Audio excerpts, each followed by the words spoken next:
নমস্কার বন্ধুরা, আরবিবি চ্যানেলে আপনাদের সকলকে জানাই স্বাগত। চলে এসেছি গীতা এলএলবির নতুন একটি আপডেটস নিয়ে। আজকের পর্বে শুরুতেই আপনারা দেখতে পাবেন গীতা ভজনকে বলে, তোমার অ্যাটিটিউড আছে আমার আর অগ্নিজিৎ মুখার্জির মতো? সেই স্ট্যান্ডার্ড আছে? সবটা তুমি স্পটলাইট পাওয়ার জন্য করেছো, তাই না? এরপর বড়বাবু গীতাকে বলে, অগ্নিকন্যা, যে মেয়েটার পাশে আপনি এতদিন থেকেছেন, আজ সেই মেয়েটার পাশ থেকে সরে যাবেন? আপনি এই অগ্নিজিৎ মুখার্জির হয়ে লড়বেন? আমি নিজে আই উইটনেস, আমি স্বয়ং দেখেছি অগ্নিজিৎ মুখার্জিকে পদ্মকে খুন করতে।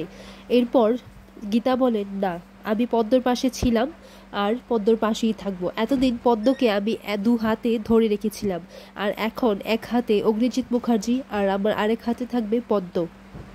ওই কিরণকান্তি ব্যানার্জির সিস্টেমটা আমি একদম ভেঙে গুঁড়িয়ে দেব। এরপর অগ্নিজিৎ মুখার্জি বলেন, তোমার দরকার নেই আমার, আমি এই কেসটা নিজেই লড়তে পারবো। এরপর অগ্নিজিৎ মুখার্জি ভজনকে বলেন, আর ভজন, তোমার মুখোশটা খুলে গেছে। এই যে ভজন মিত্তির, তুমি কিচ্ছু করতে পারবে না, কিচ্ছু না। আর কোর্টে আবারও প্রমাণ হয়ে যাবে Agnijit Mukherjee is the best, I am the best. পর বড়বাবু বলেন, কিন্তু অগ্নিকন্যা তো সেখানে হাসপাতালে নিজের জীবন নিয়ে লড়াই করছে। পদ্মর যদি কিছু হয়ে যায় তাহলে কিন্তু অগ্নিজিৎ মুখার্জিকে কেউ বাঁচাতে পারবে না।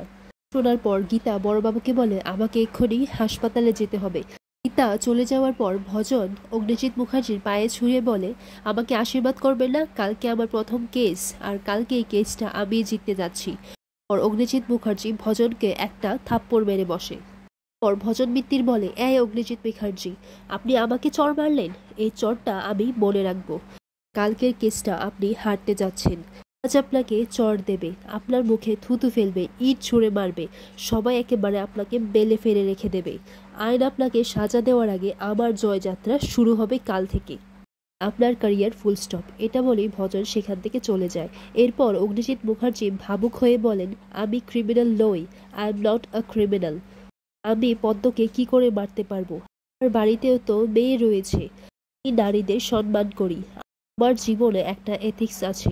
এরপর বড়বাবু বলেন, দেখুন অগ্নিজিৎ মুখার্জি, আমার আইনের অভিজ্ঞতা থেকে বলছি, আপনি এটাতে সহজে বেল পাবেন না।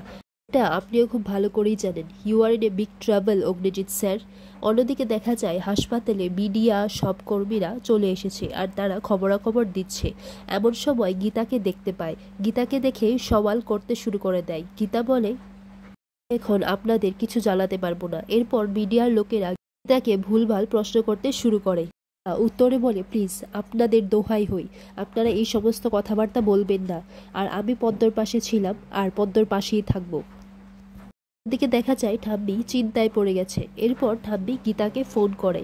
গীতাকে ফোন করে বলে যে, তুই কোথায়, আর আমার ছেলেকে যে করেই হোক আমার কাছে ফিরিয়ে দে। এরপর গীতা বলে, ঠাম্মি, উনি আমাকে রিফিউজ করেছেন, নিজের কেসটা নিজেই লড়বেন। আমি ওনাকে বোঝানোর অনেক চেষ্টা করেছি। এরপর ঠাম্মি বলে, তুই এভাবে বলিস না, আর তুই এখন কোথায় আছিস, ওর কাছে? তখন গীতা বলে, না, আমি হাসপাতালে আছি।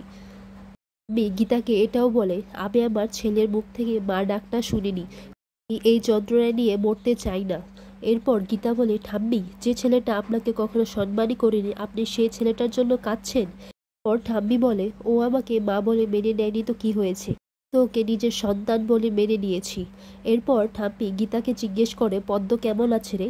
এরপর গীতা বলে, ভালো নেই ঠাম্মি, অপারেশন করা হয়েছে, কিন্তু ডক্টররা কোনো নিশ্চিত দিতে পারেনি, যে কোনো মুহূর্তেই পদ্ম মারা যেতে পারে।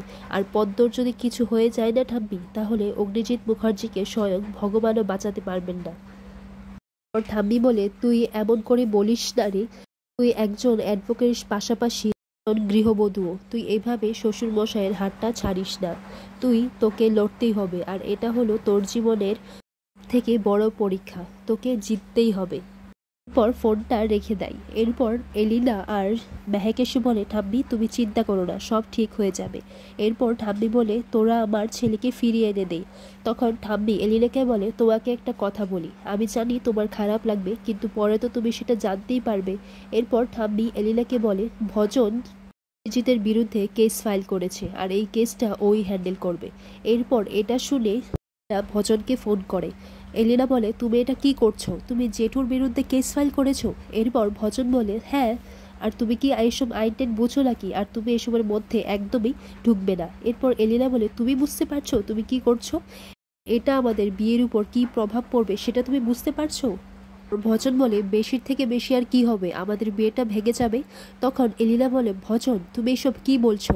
এরপর ভজন বলে, হ্যাঁ, আমি বিয়ে টিয়ে চাই না, আমার টাকা চাই, ফেম চাই, আর এই সবের জন্য 5টা এলিনাকে আমি কুরবান করে দিতে পারবো। এরপর ভজন ফোনটা রেখে দেয়। এরপর এলিনা বলে, ও আমাদের সবাইকে ঠকিয়েছে, আমাকে ঠকিয়েছে, জেঠুকে ঠকিয়েছে, বাড়ির সবাইকে ও ঠকিয়েছে। পরের মুহূর্তে দেখা যায় কিরণকান্তি ব্যানার্জি আর ভজন এসে মিডিয়ার সামনে নাটক করতে শুরু করে দেয়। কিরণকান্তি ব্যানার্জি বলেন, পদ্মর মতো একটা ফুটফুটে মেয়ে, ওকে অগ্নিজিৎ মুখার্জি খুন করার চেষ্টা করলো। আমরা এর প্রতিবাদ করব, দরকার হলে আমরা সব যানবাহন আটকিয়ে দেব, রাস্তায় নেমে প্রতিবাদ করব, এর বিচার আমরা চাই। অগ্নিজিৎ মুখার্জির বিরুদ্ধে আমাদের সবাইকে একজোট হয়ে প্রতিবাদ করা দরকার। আচ্ছা, একটা আয়া বলে কি তার কোনো মান সম্মান নেই? এভাবে তাকে খুন করার কি চেষ্টা করা হবে? যারা যারা এই খুন করার চেষ্টার পেছনে লুকিয়ে আছে তাদের প্রত্যেককে আমাদের খুঁজে বের করতে হবে, তাদের মুখোশটা সমাজের সামনে খুলে ফেলতে হবে, তাদের প্রত্যেকের যেন কঠিনতম কঠিন শাস্তি হয়। আর এখানেই আজকের পর্বটি শেষ হয়।